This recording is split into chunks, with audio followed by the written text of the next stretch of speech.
Pinilit kong iwasan ka dahil ako'y nakatali na sa isang dilag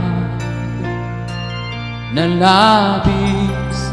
Minahal ko ng tapat at hindi magbabago kailan pa man. Ngunit habang tumatagal,